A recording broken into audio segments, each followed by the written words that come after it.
What is up, everybody? Welcome to First Round Fantasy. This is another division preview. We are going to be talking the AFC South today. And you may have noticed we're missing a few faces. We got a new face in the house. And I'm your host, Jacob Bartley. I'm joined by Demont Rix, the regular. We have Justin Mohrsaz in the house. Sorry. What is up, man? Brothers, it's fine. Doing good. Yes. So this is actually Joe Mohrsaz's brother. And what do you think? Joe thinks he should go by Joe Moore as a sports analyst. Oh, no. Like that? I don't know. It's kind of soft for me, but yeah. I agree with call you that. Justin Moore. I just go by J-Mo, to be honest. J-Mo. That works. Like Jalen. It's good. Nice. So yeah, we're gonna get into it. We're gonna be running down the AFC South like we do with the other divisions. So we got the Texans, Colts, Jaguars, and Titans. So let's get into it first. Justin, just tell everybody like why you love fantasy football, real quick. It's the ultimate fun. I mean, you get to kick it with friends. You get to watch some sports, have a good time, maybe win a little bit of money if you get lucky, right? Definitely. Yeah. I mean, for some of us, it's all about the money, but you know, the journey is fun though. That's the best part. Just like making trades, all that stuff. Fantasy football is the ultimate pleasure in the world. It's like 1A, 1B sex. It's the best. Yeah, I can't argue that. For sure. So let's get into it. Let's jump into the Texans. Well, first, let me show you guys where you can find some merchandise to support us a little bit here. You could go to tpublic.com. And where is the TeePublic link? Like, I'm always messing up here. I can't host and share links. There we go. The Chrome tabs. No worries. Here we go. So you can go to TeePublic and pick yourself up one of these shirts. We all have one at least, or a couple shirts here. They're pretty awesome. They're pretty comfortable. You could also get other stuff like you could get sweaters and mugs as well. Stickers. They're pretty dope. So go ahead and check that out. We would greatly appreciate it. But yes, so like I said, let's get into the Houston Texans. They got a huge changeover this year. It's going to be interesting to see how this team shakes out because, you know, normally we know what's going to happen with them with this is the Titans. Yeah, wrong game. The Texans. Normally we know what's going to happen with them because they have Deshaun Watson with Hopkins and Fuller coming in here and there. Losing Hopkins is huge. But this year they have no DeAndre Hopkins. They have no who else did they lose? So they gained Johnson. They gained Cook. Yeah, so it's like a whole new look Texans for them here. So let's get into it. So let's start with Deshaun Watson. Like, how do you guys think he's affected by all these changes? Justin, what do you think, man? Do you think losing Hopkins and adding DJ changes his value at all? I still think he's going to be a top QB for sure. I mean, losing Hopkins, you're going to lose a little bit in the passing game, but they were able to supplement that. But I think the big tell here is going to be with David Johnson. If he comes back, if he comes running, opens up the game for him to get the throws downfield, I think he'll be fine, to be honest. And he's got legs. He moves. He should be fine. I don't see it. I think Deshaun is outside of the top 10. Having somebody like Hopkins is a game changer, especially when your number one receiver becomes Fuller, when he can barely play, 3 games in a season. Brandon Cooks is nice, but when he's complemented by somebody like a Cooper Kupp, he runs streak routes. And Cobb hasn't been good for a while. I just don't see, unless he runs a lot, I just don't see you getting that value in a draft by drafting Watson. Like, because you have to draft Watson, maybe the 5th, 6th round? Yeah, around there. Right. I'd rather have a James White. Jacob, you should trade me. Not in Dynasty. Okay. All right. Redraft, sure. Let's make that trade. Yeah. But I mean, I kind of agree with both of you in a sense. I don't think he's outside the top 10, but I don't think he's in the top 5 anymore. I think he's in that 5th, 6th spot comfortably. Yeah, I don't. Ooh, we can book it down top 10 if you want. You say he's going to be outside of the top 10? Outside of the top 10. Oh, I say he's in the top 10. Justin, you know there's 30 football teams, right? Yeah. Okay. Yeah, I know, but dude, I think Watson is that good that I don't think Who's gonna throw the ball to? I don't think Hopkins made him. I think Hopkins can play great with any quarterback, right? But Sure. obviously Hopkins elevated Watson, but I don't think Hopkins made him. I think he's going to be just fine. He has a lot of weapons. He doesn't have a weapon as good as Hopkins, but he has a lot of weapons. He has Will Fuller, Brandon Cooks, Kenny Stills, I think takes some more targets this year. And he never we have no idea what's going to happen with David Johnson, right? He could be a total fluke like he looked at the end, like last year, or he could be a solid player, like a high-end RB2. He's going to turn on it, yeah. Carlos Hyde rushed for 1,000 yards last year. Who's doing that? Like, they don't have anybody to step in and take that over. It's going to be David Johnson if he stays healthy. So yeah, I think Watson is going to be fine. But look, he was a top 3 quarterback, like drafted as a top 3 quarterback for the last couple seasons. That there's no longer that anymore. I don't think. There's still one aspect. I don't know if you want to mention it, but basically Darren Fells, he's been in the league a couple of years, but he could be a tight end that gets more looks now. So it could help him being a safety blanket, getting Deshaun those 7 5-yard touchdowns near the end zone. You know what I mean? Yeah, but he fell a little, but I don't think as much as Demont is. Yeah, I think Darren Fells had like 8 touchdowns last year or something like that, or 7. I mean, that's for a guy who came out of nowhere. That's pretty good. Deshaun Watson is going to Darren Fells outside of the top 10. For sure. We'll see. We got another book it down. We need Gabe to keep track of that. All right. So, we kind of talked about these players, because of Watson, but what do you guys expect from David Johnson? Like, Demont, what do you think is going to happen with him? I expect 1,000 for 600 season out of David Johnson. And the only reason I wouldn't say 1,000 like he says is because of Duke Johnson. And the only reason for you to roster Duke Johnson is for him to catch balls out of the backfield, which is going to take away from David Johnson. David Johnson this season said he wants to get back to that 1,000 form, which I think he can do. But just because the fact that they have Duke, I think that they're going to put Duke in places to perform catches out of the backfield. So I feel like he'll be back to that RB2 high flex range, David Johnson for sure. But so I draft him third, fourth round. I draft David Johnson. Okay. Personally. Yeah, I mean that would make me very happy if he gets to 1,000 again, because I just traded for him in the Dynasty League, and I have him with Watson, so I'm hoping for a lot of PPR, catches and things like that. But yeah, so I think he's going to be a solid, like I said, a solid RB2. I think that's where he's going to end up at. Yeah. Look, but it's possible that he is an RB1. It's very possible because he's not just a runner. He's a catcher. Like you said, Duke Johnson is going to take away some of that. I think we'll see some sets where they're both in the game. But then it goes to Duke Johnson though, because people are more focused on other players. So I like if Watson didn't have any catching ability, I would not feel good about him at all. But he does. So he's not like Carlos Hyde. Like Carlos Hyde he's not a great catcher. So and DJ is. So I'm feeling decent about it, but I don't think he's going to be RB1. I think he's going to be a middle pack RB2 and what running back 15. I'll take that. Which you're happy with as your 2 or 4. Oh yeah. Justin, how are you feeling about David Johnson this year? Are you taking him in the 3rd round if he's available? That's too high for me. I think there's a lot of question marks behind him. He's coming off some gnarly injuries. Houston's a different system, and I'd have to see how to play it out, but my gut is telling me to pass on him. Let someone else take him high. If he ends up being great, get him back. Good for him, but I'm going to pass. It's just too risky for my blood. You know what I mean?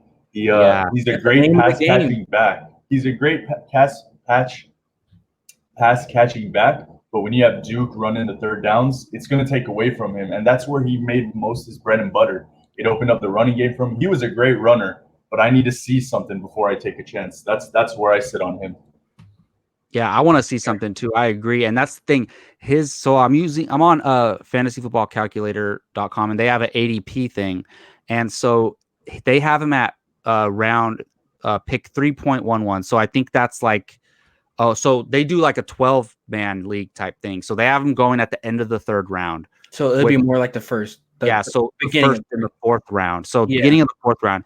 Look, if I'm in a draft and let's say I took a wide receiver and a tight end and a running back, and then I get to the fourth round and there's not a lot of running back options, I'll take a flyer on David Johnson because there's a chance that he ends up being that solid second running back for you. Oh, For sure. he could definitely win some leagues this year if he falls and someone catches him late, for sure. But just to put in perspective, out of the blue, would you take Devontae Freeman or David Johnson? Would you take Melvin Gordon, Marlon Mack, or David Johnson? David Johnson, personally, out of all those guys. It's hard. Because he's the man. Because there's no. Well, that's the thing. Those guys are all like in a backfield where they're sharing the ball with somebody for sure. You got Philip Lindsay behind Gordon. David Johnson has nobody nipping on his heels. So in this ADP, he's going around he's going right after Mark Ingram and Leonard Fournette and Le'Veon Bell, and right before David Montgomery and Devin Singletary. And this is obviously redraft. It's not dynasty or anything like that. That sounds about right to me. Yeah, but you guys have to remember, like, the fact that Hopkins was removed, how many targets, how many plays were developed for him are not going to be there. You're not going to develop. You can have like a few plays for Brandon Cooks, Will Fuller, but for the most part, you're not going to have like set plays like the coach would draw for Hopkins. So you're going to have way more dump offs, way more rush attempts for David Johnson, I think. So I see that. I say David Johnson gets a quarter, maybe like 15 to 25% of Hopkins targets that he would normally get because he's the go-to guy, which would put him in at RB2 flex range. Cool. So let's talk about these receivers real quick. We touched on them a little bit. So the two big names are Will Fuller and Brandon Cooks. Look, this is my bold prediction of the episode here. I think Brandon Cooks is going to be a top 20 wide receiver this year. I don't look at him. Other than last year where he had at least two concussions last year. Before that, he had something like 3 or 4 1,000-yard seasons in a row. And he jumped around. He went from New Orleans to New England to LA. And he played with some great teams, right? So why can't Brandon Cooks do this again? He didn't have an injury. He had concussion, which is serious, but as long as he doesn't get another concussion in one of these games, he's going to be out there. And he's had some big plays. He's a deep ball threat. He's very fast. I think Watson is going to utilize him very well. I think Brandon, and I'm not willing to go to book it down territory for this. This is a bold, prediction. I think he's going to be top 20 wide receiver this year. And I think Will Fuller is going to do the same thing he always does. He's going to have 4 games where he goes off for 25 points and he's not going to play the rest of the season. So how do you feel about him, Justin, or about the receivers in general? I mean, if you know me, you know I love Brandon Cooks. I try to draft him for the past 3-4 years. Like you mentioned, amazing years. Last year really hurt. I held him, and I had to cut him. And it wasn't a mistake, but he's a good player. The system was too many mouths to feed in the Rams system. And I think here will be a perfect opportunity for him to get those 65-yard touchdowns. He's definitely not a PPR guy. He's going to get those long bombs. So I think Deshaun can match up with him well, especially let David Johnson get back into it. It's going to open it up for him. I like him. I don't know about top 20, but he's going to hover near there, I think. Yeah, I think that's a great point Justin made. For you standard guys, Cooks is a great pick. But if you play a full point PPR and you see somebody like Edelman in front of him, take Edelman. But could you guys help me out? Cooks has won what? Before the last season, he was 3 straight seasons with 1,000 yards with quarterbacks. So. And can you guys tell me if any of those 3 quarterbacks were as good as Deshaun Watson? So it was Drew Brees, it was Tom Brady, and what's his name? Jared Goff. To be honest with you, no, I don't think so. I don't think those guys in those years were better than Deshaun Watson is right now. Exactly. So Cooks is somebody you can get real late, like after you somebody will draft Justin Tucker before they pick Cooks. Okay, so he had 4 seasons, 1,000 yards. 2018 with the Rams, 2017 with the Patriots, and 2 years with the Saints over 1,000 yards. Yeah, He's good. he's not a chump. He can No, run not at all. routes. He can go up and get the ball. And with somebody like Deshaun Watson, that's probably going to be down in games because of their roster. He's a great pick. He could probably honestly win seasons. Yeah, I think he's being undervalued. He's going in the basically like the top of the 7th round, into the 6th round. I'll take that. Like if For sure. imagine if you go imagine if you go no wide receiver, right? And you have like, I don't know, who would be your best? Let's say you get Kenny Golladay as your best receiver, and then you get Brandon Cook as your second, and you have 3 stud running backs. I'd be happy with that. Oh, that'd be good. That'd be good. So we have Will Fuller going at basically the end of the 7th round, top of the 8th round. Look, I love Will Fuller as a player, but I never trust him to play. You know who he reminds me of? My mom used to make me take these pills with the cod liver oil. I don't want him, and I don't want him either. He's too risky. It's never worth it. Never been. He's one of those that strings you along and never pays out, and you just got to move on. Yeah, like he'll win somebody a couple weeks this year, but that's it. He'll lose a lot. He'll lose you a couple too, more than a couple. And you're never going to know when those weeks are, though. That's the thing. Impossible to predict. Glass cannon for sure. Yeah, definitely. Okay, so let's move on here.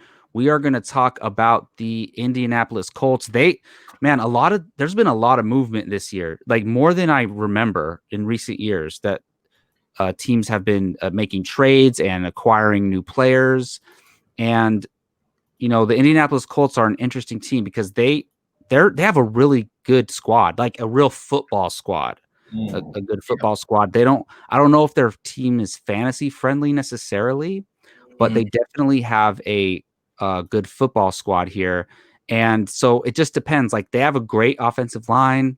So some of the running backs are going to eat. They just drafted Jonathan Taylor, who is, after Clyde Edwards-Helaire, is being eyed as one of the best rookie running backs coming out of this class. So, Demont, I want to throw it to you. What do you think Phillip Rivers is going to bring to this offense this year, fantasy-wise? I feel like he's going to bring a veteran presence that knows how to win in a regular season, which is the only thing that fantasy players care about. He can find guys, especially, let's take a look at the tight end, because he loved this tight end in LA or San Diego. So Jack Doyle is a guy that I would target because Phillip Rivers is in a new system. And guys in a new system typically go to what they're used to, and it's the tight end. So I feel like Phillip Rivers will be a good quarterback to draft, like at the end of the draft. If you don't get like the top 6, 7 guys, you can wait to your last pick and pick Phillip Rivers and be comfortable with him. So you don't have to. He's one of those streamer guys. Like you can just not take a quarterback till the last couple rounds, and then just get Rivers. Yeah, but then you could also draft like a Cam Newton or somebody, and just to see who you want to play more. Yeah, it's true. For sure.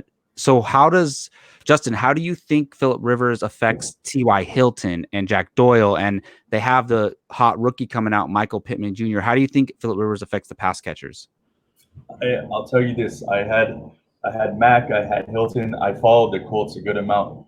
And I love Brissett, but he wasn't that gunslinger. And I knew T.Y. can do more than what we saw from last year. With Phillip, I think it's going to be great. That's a great combination. He loves to throw. T.Y. is going to feast, in my opinion. He's going to go back. I don't know if top 10 is a bold prediction, but he's a wide receiver 1 this year. I believe that. I would definitely take him at that level and feel comfortable. He's going at basically the end of the 4th round. T.Y. Hilton is going. Hey, can we book it down and then Justin count as Joe? Yes. Okay, book it down. You say top 10, Justin? Okay, I'll put book that down. I got that. Yeah. Joe, I take that. I say he falls out of the top 10.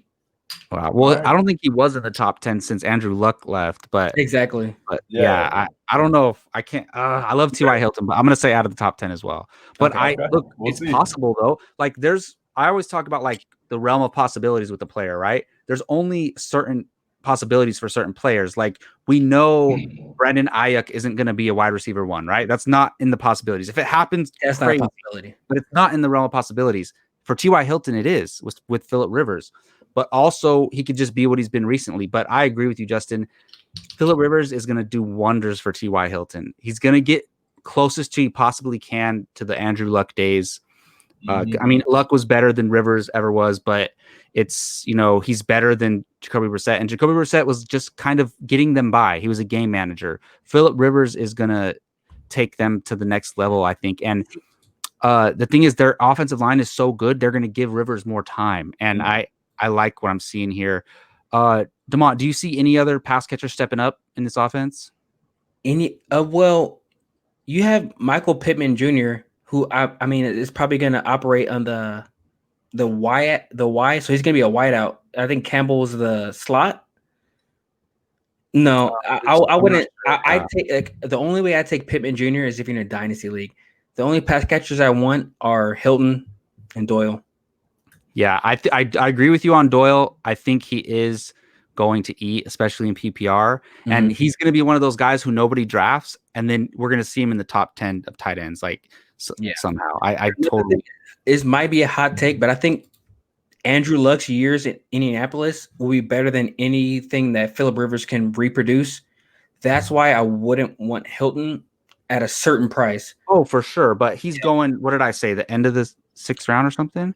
No, for sure. If he's at the end of the 6th round, like, so you have the 6th pick in a sixth round, you take Hilton easy. Like, I want to trade you for him in Dynasty. I want to trade for Hilton in Dynasty. Let's work something out. Shoot it. We could talk. We'll talk. All right. Live trade on the podcast. Yeah, sure. Well, I got it. We need time to look at the teams. Let's move on to the Jacksonville Jaguars. Got scared, guys. Hey, real quick before we move on to the Jags, sorry. Marlon Mack, what's his status? Is he a RB1? We didn't even talk about the running back. Sorry, I was trying to get us under 30 minutes, but no worries. So they drafted Jonathan Taylor, who, like I said, he has so much hype right now. It's crazy. Like people are saying that if Marlon Mack wasn't there, if Marlon Mack moved on, that he would be just as valuable as Clyde Edwards-Helaire right now, like going in the same round, like in the first, second round. Guys, this guy's frame, he's 5'10", 226. Jonathan Taylor, though, is not a pass-catching back. That's the only thing that hurts him. Neither is Marlon Mack, though. No. So it's going to be interesting. I don't know. I don't want to get too high on rookies, but I think it's too much of a committee all around. That's what, yeah. Okay, first of all, Dynasty League, you take him. Oh, absolutely. For sure. But say a redraft league, you kind of hedge your bet because you're betting on Matt getting benched, which is hard because Mac he's good. He's good. But he's not 5'10", 226. For sure. I would definitely draft Mac, get the handcuff in Taylor and ride out whoever's running that season. But I think Mac's value definitely lowered because the unknown might lose a couple carries. He was a good back last year. He still is a good back, but he's going to lose time for sure. Yeah, that's what I'm doing. So we typically give advice in redraft, but we talk a little dynasty and keeper leagues too. So like Demont said, keeper league, dynasty, get Taylor. If you have the second overall pick, take Jonathan Taylor. Yeah, because if you are in a redraft, just like Justin said, I love my handcuffs. If it's not a Zeke, you have to get the handcuffs. Even I still get Zeke's handcuff if I can. Yeah. So if you take Mack and Taylor, I'm feeling pretty good because they're in a top 3 offensive line in the league. So I feel pretty good either way. Never let anybody tell you that a handcuff is not worth a certain pick, especially it's draft season. If you have somebody like Marlon Mack, you go above and beyond to get somebody like Taylor. Exactly. You don't feel bad for going early on him because essentially you lock down that running back. Exactly. Yeah. That's what I always tell people too, because it's like, all right, are you going to draft Will Fuller or are you going to take Marlon Mack and secure your handcuff in your backfield? Exactly. Like, you take Marlon Mack. Yeah, exactly. Yeah, for sure. All right. So now let's move on to the Jacksonville Jaguars. So this team is pretty much intact. I mean, other than the quarterback situation, we know Gardner Minshew is the guy now. We still have Leonard Fournette there. DJ Chark, Dede Westbrook. They have Tyler Eifert now in their tight end slot. So, Demont, what about the Jags? Like, what interests you the most about the Jags, whether it's good or bad? Oh, my goodness. You know what? I like Minshew because of the attitude and the toughness. Yeah. But I bought into that last year, and Chark kind of bit me in the ass because I traded for him, and on the second half of the season, he kind of took a dump. But so all in all, I don't want any part of the Jacksonville Jaguars.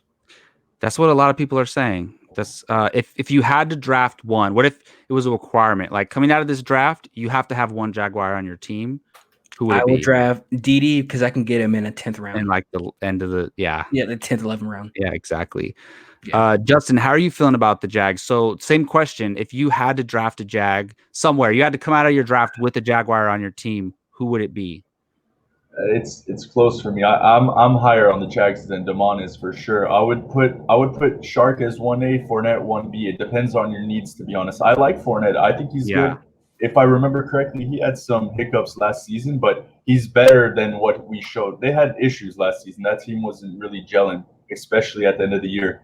But DJ Shark is going to be better than he was last year for sure. I just think it's inexcusable for a big bruising 6', 228 running back to have only 3 touchdowns. Yeah, And I mean he played every almost 15 games.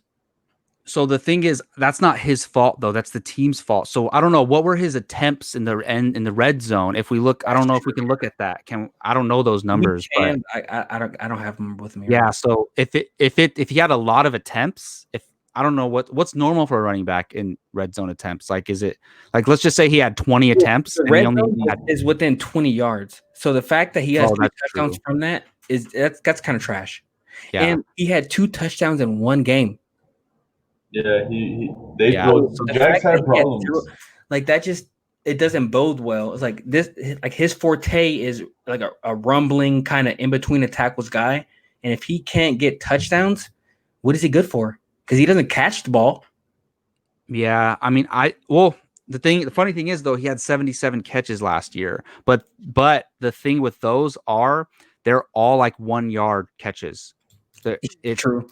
But he got those PPR points. So that's kind of like where, like you, Demont, you prefer to play half point PPR because you don't think they deserve a full point for those kind of catches. Because James White will catch 12 catches for fucking exactly. yards. I mean, I like PPR, but there should be something like PPR past a certain yard. Like it has to be positive yardage and it has to be more than 2 yards or something like that. There should be a rule like that in PPR. But Leonard Fournette had 100 targets and like 75 or 77 catches. That's crazy, and that is crazy. You're right. You're right about that. Let me tell you this. Let me tell you, target in one game. If his touchdowns can go to 8 or 10, he's a premier back, no doubt. He had a down season. His stats were there. He just didn't hit the end zone. I love Fournette, to be honest. He's going to be a good back. It's going to be hard. He's going to be a low-end RB1, high-end RB2 for sure. You guys sold me. Jay sold me, and then you came in and put the final nail in the coffin because he has – I'm looking it up now. He does have a lot of catches and targets. So he's gotten the targets. Like he's like probably like 1 or 2 missed tackles away from boosting those numbers, which is crazy. And if you remember, he had a couple huge games last year. We're not looking for those every week, but we need a couple more touchdowns to let the season be a little bit better for him. Yeah, so he's pick 3.08 in the ADP. So like maybe that's the end of the 3rd round, beginning of the 4th round in this 12-man calculator thing. So then you go Thomas, and then like you got like the 10, 11. You go Thomas, Jacobs in your 3rd round. Would you take Fournette? Well, I think he might go in the 4th round. So I think you can go like Thomas, Jacobs, whatever. If you find him in the 4th round, you take him. If you take Fournette in the 4th round, I think you're winning because that means your team's solid. Absolutely, yeah. And that's the thing. That's good. Like good for people like us. Like Demont or Justin and I are pretty high on him, and now Demont's coming around on him. So you guys got me. When he drops to the 4th round in these upcoming redrafts, it's going to be solid for us. Not anymore. Draft him in the 3rd round, guys. Yeah, exactly. Demont, you came around after you got rid of him and avoided him in all your drafts. I know. Jay, he's hurt me so much in the last 2 years. You know that. No, I know. He's hurt me. At some point, you're just done with a player. Yeah. I know how that feels. Yeah. And do you guys have any information on Chenault? Because I don't. Who? They're Laviska Chenault. He's a rookie. and I don't know whether he's going to operate he's a primarily in the slot. Yeah, they- he's the rookie wide receiver. I know he was a pretty high draft pick for Yeah, them. he was a high draft pick, and then to go along with somebody like Shark, who's like a premier wide receiver, and Dede, who can operate in the slot, and then you add Tyler Eifert. Like Minshew has no reason to be bad this year. He has so many options. Damn, And then you know what? I a like the pass look of this catching guy. You add a pass catching back like Chris Thompson. Oh my goodness! Like if you fail, like And Mike Dede's Lennon- pretty good still too. yeah, like Minshew Stay has away from bigger Dede. failure. Dede's a streamer in my So opinion. the thing is, if you I need think it. Dede is a good football wide receiver, like for Minshew, like Demont's saying. True. Yeah. I agree. So he has a squad to throw to, and he has He has no reason to be bad. running back. Yeah. I So like him. yeah, and I'm actually really big on DJ Chark. We had a 6-keeper league that we did earlier a couple weeks ago, and I had to decide between him and Terry McLaurin. I went DJ Chark because I like my big wide receivers. Yeah, he had over 1,000 yards last year and 8 touchdowns. Give me that. Justin thinks he's going to repeat that. I think he's or exceed that. Better. Minshew for White right now. I'll do that. Minshew for White. Yeah. Who's getting Minshew? Deal. All right, continue. Who's getting James White? Hey, I'm all down for live Oh my trade god. during the podcast. That's In our fun. dynasty league, I just traded James White for Gardner Minshew in a 2 QB league. That's funny that this discussion led you to say "fuck it, let's do it." That's You know, crazy. That's how Demont operates. hey, send it. Well, we'll do the transition. Cool. Yeah. So, any last thoughts on the Jacksonville Jaguars, Justin? No, we covered it. I can't trust Chris Conley. I don't trust Dede Westbrook and their tight ends. One can be good. Don't forget O'Shea. James is good. He had a couple good games, but if Tyler Eifert stays healthy, he's a good tight end. I think Keenan Cole has an honorable mention just because that rookie took his spot in that depth chart. Keenan Cole was good for 30% of the season. So Nothing to draft. It's possible. Possible. But yeah, Laviska Shalant, I don't if that's how you pronounce it. He was taken in the second round, pick 42. So I'm thinking they plan for him to be that second guy to Chark. But I don't know much about him other than that. All righty. Well, let's move on to the Tennessee Titans, which this might be the easiest team to discuss here because a lot of these other teams had question marks, right? I mean, this is pretty much the same squad going in. And you got Tannehill, Derrick Henry, A.J. Brown. Corey Davis might be the biggest question mark on here. But, yeah, so Derrick Henry, I have a soft spot for Derrick Henry. I was high on him for so many years.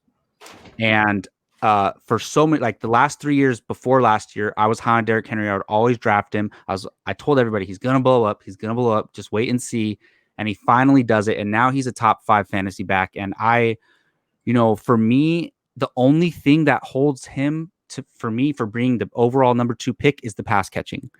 So if you play if anybody still plays in standard, I don't know who still does that, but if you do, Derrick Henry, to me, in a standard league, Derrick Henry is the number 1 pick. But obviously in PPR, knocks him down a little bit. I'm happy taking Derrick Henry with the 5th or 6th pick in the draft. Justin, how do you feel about Derrick Henry? Never really got your thoughts. Beast.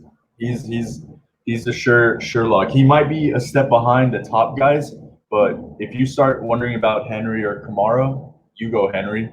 If you're wondering after CMC, maybe I mean to be honest, Saquon had a bad year last year, but we saw what he could do. I might go Henry over Saquon because I just like the Titans. I think they're a good team.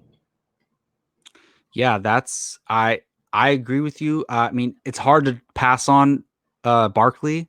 It really is. But the thing is, everyone else is going to take Barkley over Henry. So for you, like if you have the 4th pick, right, you're probably going to get Henry because it's always going to go CMC, Barkley, Zeke, or CMC, Zeke, Barkley. So then if you get to decide between Alvin Kamara or Derrick Henry, and we're basically saying, Demont, who would you take if you have the 4th pick, essentially? Are you going Henry, Kamara? Dalvin Cook is also there. Yeah. Either way, he's there. I think it's consensus CMC, Barkley, Kamara, Henry. Personally, just because I'm betting on Kamara this year. Oh, okay. So you have them over. You have Kamara and Henry over Zeke. No. Oh shit! I forgot he exists. Yeah. We go CMC, Barkley, Zeke, Kamara and then Henry. So would you take Henry over Michael Thomas? Yes. Well, is this just a normal league?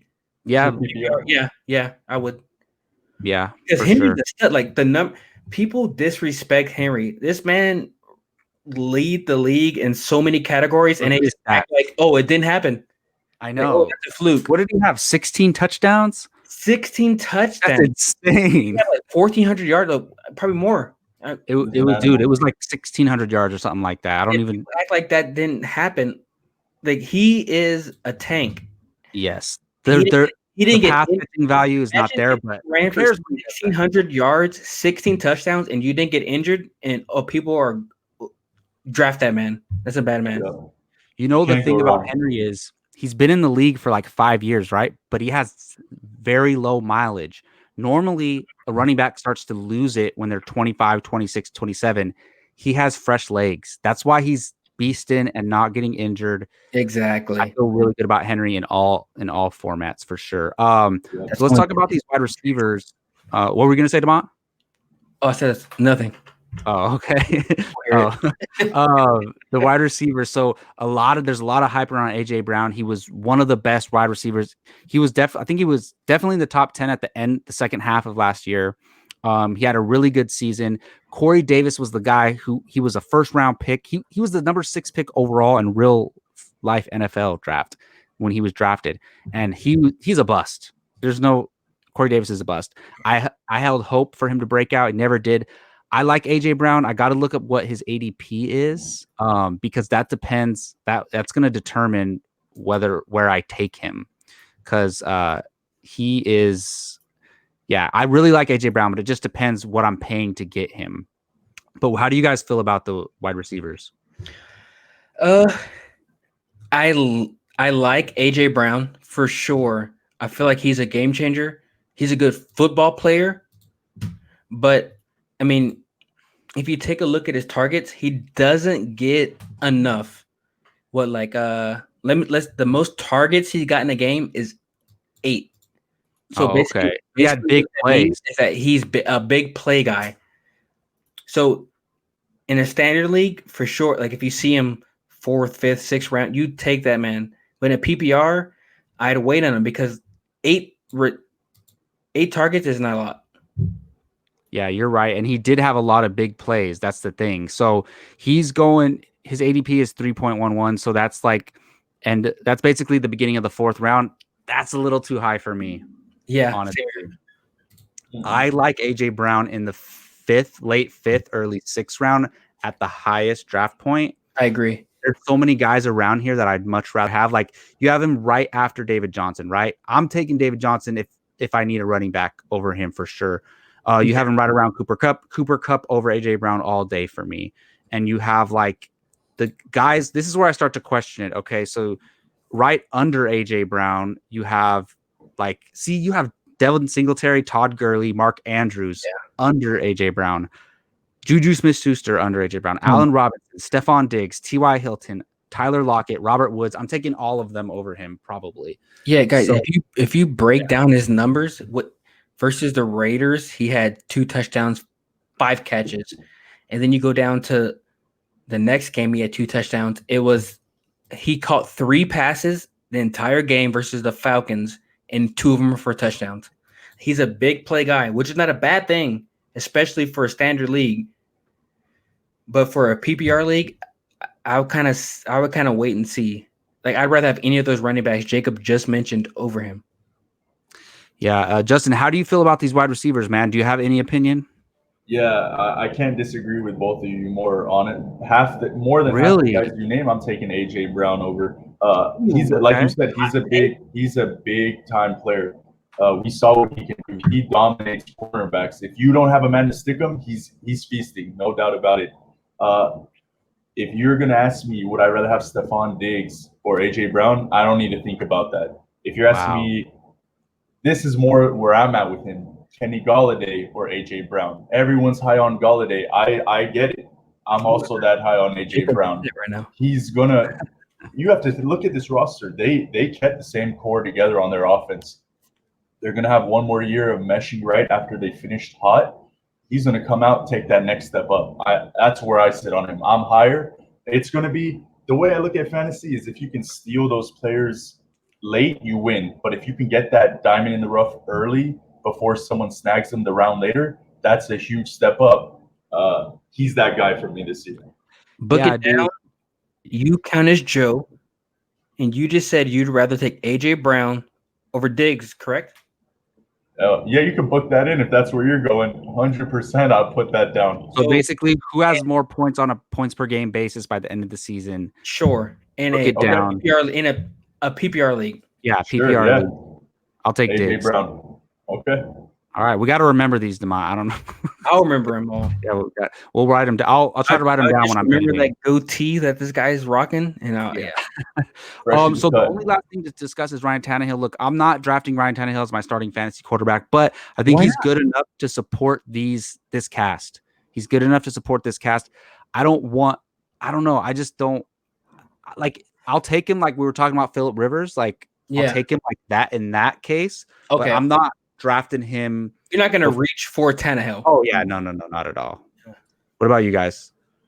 I'm not reaching for him, but I'll definitely be okay if I take him at the right spot. You see, like in an earlier draft this year, if you guys watched the fantasy football league draft we did when we reached for Kyler Murray, in that case, I would draft like a James White and then take a Ryan Tannehill at the end of the draft, or a Phillip Rivers or a Derek Carr. Yeah. Personally, but that's why fantasy football is the greatest thing in the world. It's like it's all about what you want to do.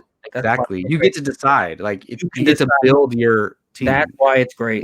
Fantasy football is probably the best thing in the world besides, obviously. Real quick, I may be just tight end happy, but every season I'm always getting that tight end that gets injured and I got to go searching. Jonnu Smith is a good option, safe option. If he's left on the board and you just have to get a tight end and he's there, I would definitely feel good with him.